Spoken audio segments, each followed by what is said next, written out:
අයිබෝවන් සියලුම දෙනාට අසනීප වෙලා දවස් කීපයක් ගෙදර මේ විදිහට ඉන්න හින්දා යම් සාහිත්‍ය නිර්මාණයක් සම්බන්ධයෙන් ඔබ සියලුම දෙනාත් එක්ක කතිකාවතක් ගොඩනගා ගන්න කියලා කල්පනා කරා. මම අද සාකච්ඡාවට භාජනය කරන්නට හිතුණු සාහිත්‍ය නිර්මාණය අපේ රටේ බිහිවිච්ච විශිෂ්ට සාහිත්‍ය නිර්මාණයක්. අදටත් අප මුහුණ දෙන සහ අත්විදින සමාජ ඛේදවාචකයක් සම්බන්ධයෙන් රත්නශ්‍රී විජේසිංහයන් රචනා කරලා ගුණදාස කපුගේ ශූරීන් සංගීතවත් කොට ගායනා කරන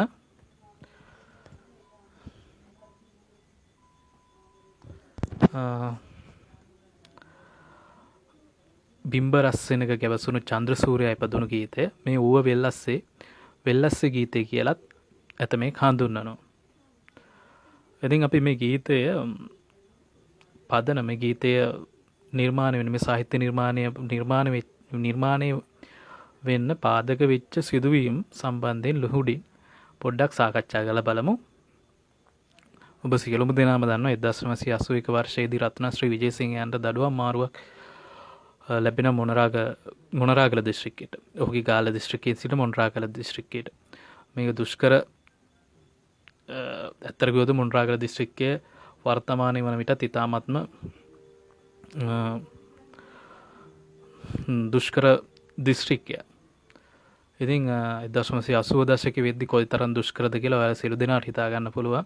ඔහු කියන විදිහට 1981 දී ඔහු මුල්ම පත්වීම ලබා ගත්තේ ඔක්කම්පිටිය ජනපද විද්‍යාලයේ. ජනපද විද්‍යාලයේ වනකොට පාසලේ අඩුම තරමේ ළමයින්ට වැසිකිළියක්වත් තිබුණේ නැති විත්තිය තමයි ඔහු පවසන්නේ. ඒ තරම් ඒ සමය වෙනකොට මොනරාගල දුෂ්කරයි. මේ අතරතුර කාලයේදී ඔහු මොනරාගල රාජකීය විද්‍යාලයේ ගුරුවරයෙක් වශයෙන් සේවය කරනවා. මොනරාගල රාජකීය විද්‍යාලයේ ගුරුවරයෙක් වශයෙන් සේවය කරනකොට ඔහු සේවය හමාර කරලා මොනරාගල කච්චිරි භූමිය ආසන්නයෙන් ඔහුගේ නවාතැනට යන අතරමඟදී ඔහු දකිනවා පෝරු වගේක් අතින් ගත්ත මිනිසුන් වගේක් එතන උද්ඝෝෂණයක් කරනවා. මේ උද්ඝෝෂකයන්ගේ පෝරු අතේ තිබුණේ තමන්ගේ මූලික අවශ්‍යතා සපුරා ගන්න කියලාවත් නැත්නම් තමන්ගේ පෞද්ගලික සුඛ විහරණය සඳහා භෞතික සම්පත් නැත්නම් සුබ සාධන වැඩපිළිවෙලවත් ඉල්ලලවත් නෙමෙයි. මොවුන් සදාන් කළා තිබේ අපේ මුතුන් මිත්තන්ගේ ඇටකටු වලදාපු භූමි බහුජාතික සමාගම් වලට ලබා දෙන්න එපා කියලා. 1977 විවෘත ආර්ථිකයේ හඳුන්වා දුන්නත් සමගම අපේ රටට බහුජාතික සමාගම් විශාල වශයෙන් පැමිණෙන්නට පටන් ගත්තා. විවෘත ආර්ථිකය සම්බන්ධයෙන් විවිධ කතිකාවත් නිර්මාණය වෙලා තිබුණත් විවෘත ආර්ථිකයක් ඇතුලේ ආයෝජනය කරන්නට යොමු වෙන්නේ බොහෝ දුරට බහුජාතික සමාගම්. මොකද පොඩි මිනිහෙකුට ප්‍රාග්ධනයක් නැහැ විශාල ආයෝජනයක් සිදු කරන්න. ඉතින් මේ සමාගම් ඇවිල්ලා ඒ දවස්වල තිබ්බ රජය ක්‍රියා කරනවලු බුකර් ස්ට්‍රීට් කියන බහුජාතික සමාගමට අක්කර 35000ක භූමි ප්‍රදේශය මේ මොනරාගලින් ඔක්වවන්න ලබා දෙන්න. ඉතින් මේ රත්නශ්‍රී විජේසිංහයන් කල්පනා කරලා බලනවලු මේ ඌව වෙල්ලස්ස කියන්නේ මොකක්ද කියලා.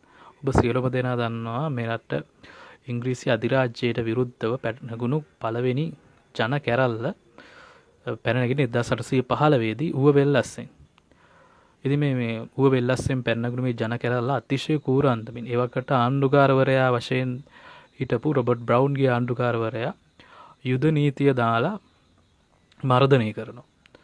ඔහු වෙල්ලස්ස කියලා මේ ප්‍රදේශය හඳුන්වන්නට යෙදුනේ ඒ ප්‍රදේශය තුල වෙල් ලක්ෂයක් පැවතුණා කියලා ජනප්‍රවාදයක් තියෙනවා. ඒ තරම් ශාස්ත්‍රීය ප්‍රදේශයක්. ඉතින් මේ ශාස්ත්‍රීය ප්‍රදේශයේ වැව් අමුණු හරකබාන මේ සියල්ලම විනාශ කරන මානව සම්පත විනාශ කළා දානවා. ඒ සඳහන් වෙන ආකාරයට මහාචාර්ය විමලානන්ද මම මතක හිටියට මහාචාර්යවරයාගේ උඩරට කැරල්ල කියන කෘතිය සඳහන් වන විදියට 30000කට ආසන්න පිරිසක් මේ උඩරට පළවෙනි කැරල්ලේදී 1815 දී ඌව වෙල්ලස්ස කැරල්ලේදී මරා දමන ඉංග්‍රීසීන් විසින් මරා දමන.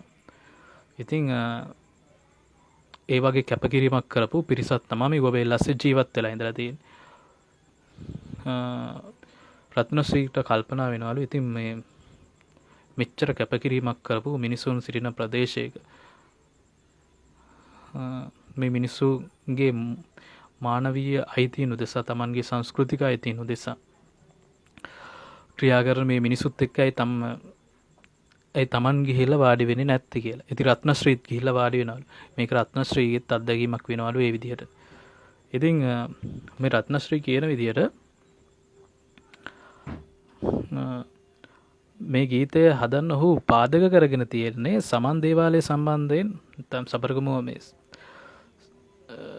සමන් දේවාලය සම්බන්ධයෙන් කතෘ කෙනෙක් නොමැති ජන කවියක් තියෙන. මේ ජන කවිය තමා ඔහු පාදක කරගෙන තියෙන්නේ.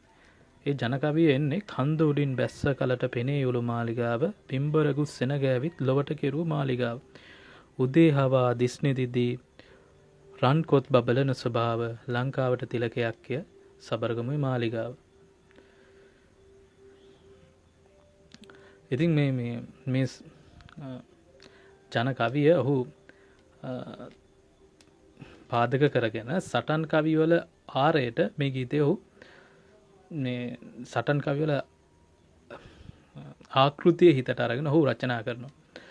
ඉතින් මේ ගීතය සංගීතවත් කරනකොට ගුණදාස කපුගේ විසින් සුවිශේෂී කාර්යභාරයක් ඉටු කරා කියලා රත්නශ්‍රී විජේසිංහයන් කියනවා. ඒ තමයි සංගීත නිර්මාණයේදී යක් බෙරය සහ යක් දණ්ඩ පහතරට යාතු කර්මවලදී යක් විලවන්න භාවිතා කරපු මේ සංගීත භාණ්ඩ දෙක ඔවුන් භාවිතා කරනවා සංගීතයේදී. ඒ කියන්නේ යක් විලවන්න. ඉතින් මේ ඇත්තටම සුවිශාල ඛේදවාචකයක් සම්බන්ධයෙන් අපේ රටේ අපේ සම්පත් බහුජාතික සමාගම් විසින් විවිධ වූ කූට උපක්‍රම නැත්නම් නව යටත් විජිතවාදී උපක්‍රම අනුගමනය කරලා අත්පත් කරගෙන අපේ දරිද්‍රතාවය අපේ නූගත්කම් මේ ප්‍රයෝජනයට අරගෙන උන් තමන් නැත්නම් අපේ දේශපාලඥයන්ගේ තියෙන අමනකම්බල අමන සහ ඔවුන්ගේ තියෙන තකතිරු ස්වභාවය උපයෝගී කරගෙන අපේ වටිනා සම්පත් විශාල ප්‍රමාණයක් අදටත් බහුජාතික සමාගම් අතර පත් වෙලා තියෙනම් සැබෑව. ඉතින් මහා මානව හිතවාදියෙක් වෙච්ච අකාලේ අපෙන් සමුගත්ත ගුණදාස කපුගේ ශූරි මේ ගීතය ඉතාමත් මිහිරට ගායනා කරනවා.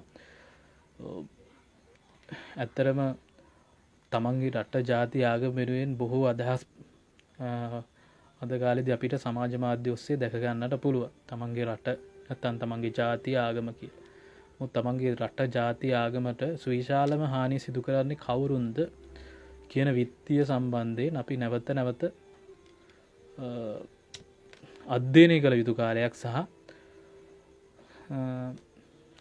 එහෙම විනාශයට භාජනය කළ මිනිසුන් වෙනුවෙන් යම් පෙළගැසීමක් යම් කතිකාවතක් නිර්මාණය කරගත යුතු කාල වකවානුවක් කියලා මම මේ අවස්ථාවේදී ඔබට මතක් කරලා දෙනවා. මම කියනවා මේ රත්නශ්‍රී විජේසිංහයන් සහ ගුණදාස කපුගේ ශූරීන් සුසන්යෝගී නිර්මාණය වෙච්ච මේ සුවිශේෂී නිර්මාණය ඔබ සියලු දෙනාම එක්ව රස විඳින්න මේ අන්තර්ජාලයේ පහසුවෙන් ඔබට සොයා ගන්නට පුළුවන්. බොහොමත්ම ස්තුතියි.